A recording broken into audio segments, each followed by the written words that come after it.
So yesterday, Valve just did a mic drop. They are coming out in early 2026. Not one, not two, but 3 different pieces of hardware. And they're all awesome. I'm very excited. I'm going to break down all 3 with some specs and try to just simplify this for you and what this all means. So you don't need a PhD in GPU architecture to enjoy this. Let's check them out.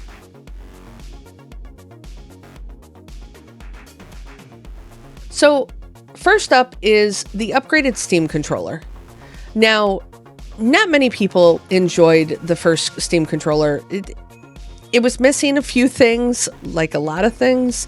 It didn't have a D-pad. It only had one joystick, and it replaced all of that with trackpads. And that was kind of all before the Steam Deck. And everybody was kind of like, what? Trackpads? What are these? What are these weird little things? Now, fast forward, now we have the Steam Deck, and you can see there are joysticks, there are trackpads, and we're able to use those, and they have lots and lots of buttons. The controller is upgraded. It has over 35 hours of battery life, magnetic Hall effect sticks, so there's no drift. We have 2 trackpads, low latency wireless dongle. It's called this puck, so that's going to be really awesome.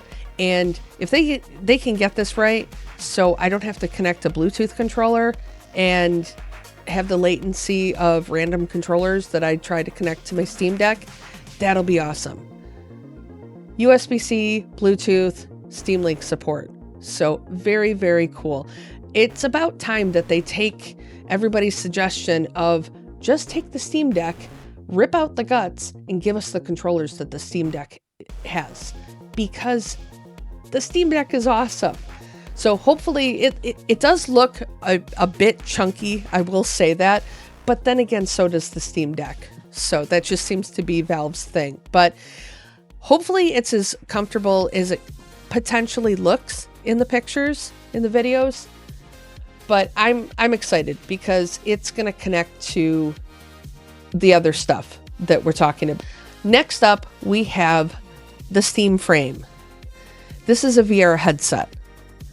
So Steam for your hands, Steam for your face, and I'll get to the other thing in a minute. But yeah, Steam for your face. So, I mean, this is pretty cool. And I'm excited for this, not in the way that you think. I'll get to that. So let's go over the specs. The specs are a Qualcomm Snapdragon 8 Gen 3 ARM64 chip. I'll get to that. The RAM is 16 gigs of LPDDR5 RAM. You should have enough memory to run all of the apps, all of the games, and everything. The display is dual LCDs, 2160 by 2160. I'm hoping that this is just going to be an awesome VR experience.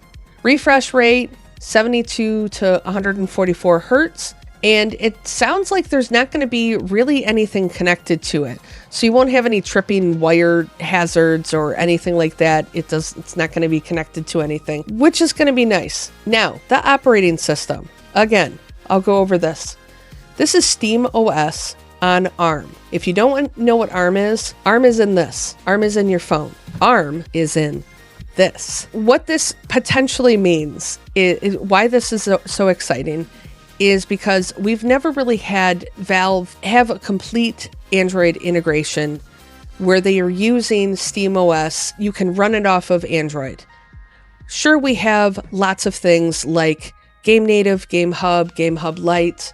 Those are all unofficial, and they're great. They're not 100% perfect, which is why I'm excited, because we'll get official support.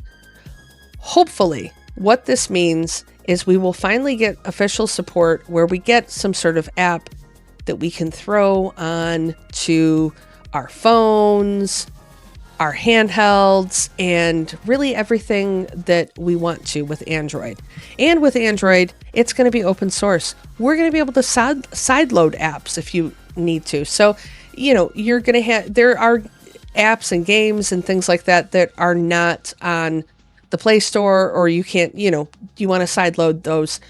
You can do that. you should be able to do that. So there's a lot. I'm not a VR person. I think it's great that they're coming out with this. I think it's a hardware that should be out for people that want to use VR headsets. But what I'm more interested in is what it's running off of. And that there's so much potential there. So much potential. Very exciting. That brings us to the last one, the Steam Machine. Now, this is something that I am super excited about. But before I get into that, here's the specs that we know so far. The CPU is a custom AMD Zen 4 chip, 6 cores, 12 threads. You should have more than enough power to run any of your Steam games. The GPU is AMD RDNA 3 base graphics. RAM, 16 gigs DDR5, and the storage is 512 or 2 terabyte SSD. You have all sorts of I/O ports, HDMI, DisplayPort, USB-C, it's Wi-Fi 6E, and I believe that they said that there's an SD card slot. It might be varied on different SKUs. So this is exciting. The Steam Machine is exciting because before the Steam Deck was a thing, Valve kept coming out with pretend consoles, and they always flopped. They were never really that great. They ended up, they were kind of pulling something out of Google's playbook, and they just ended up, stopping support for it. Then we got the Steam Deck. And after we got the Steam Deck, everybody's like, why don't you have some sort of console? So you see all sorts of, videos, people talking about taking SteamOS and running it on x86 devices or throwing it on a mini PC computer, shoving it behind their TV, and they can sit there and they can play all of the Balatro that they've ever wanted to play. What I'm worried about is if it'll actually be enough for AAA games, but I feel like that might not be where focus is. The focus is going to be just putting it into everybody's house where you can get your Steam games, you can play all these awesome indie games, and we have a controller. We have a controller that's just going to work seamlessly with it. You're so smart, Valve.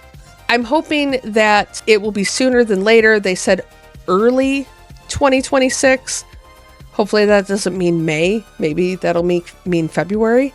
Most people are not going to get some sort of mini PC, throw SteamOS on it, put Bazite on it, do something, put all sorts of different things on it just so they can run their Steam games, put it behind their TV, and do all that. This is going to be more of a plug and play. All you're going to have to do is connect your TV to the Steam Machine and log into Steam. And then, bam, all your Steam games are going to be there. It's just going to be a seamless experience, and I'm really looking forward to that. The tinkerer inside me loves doing all of that stuff. For the average user, that's where this is exciting. Now, I'm hoping what would be really super cool is if you could just go to your local big box store and pick any of these items up. But unfortunately, we haven't seen that yet. Maybe that's the next move for Valve. Let me know what your thoughts are on all of these different devices. I know it's a lot to process. I'm still trying to wrap my head around everything. So I don't know which is more exciting. The fact that there's Android, SteamOS that for ARM-based chip, or we have a cool controller, or the Steam Machine that I can put in my living room and not move for days in my pajamas. I'm kidding. I don't do that. That's absolutely a lie. And also, what's wrong with doing that? So anyway, let me know all your thoughts in the comments below. I'll link a couple different articles and some extra things down there so you can read those. As always, thanks for watching. Stay awesome and go play some games.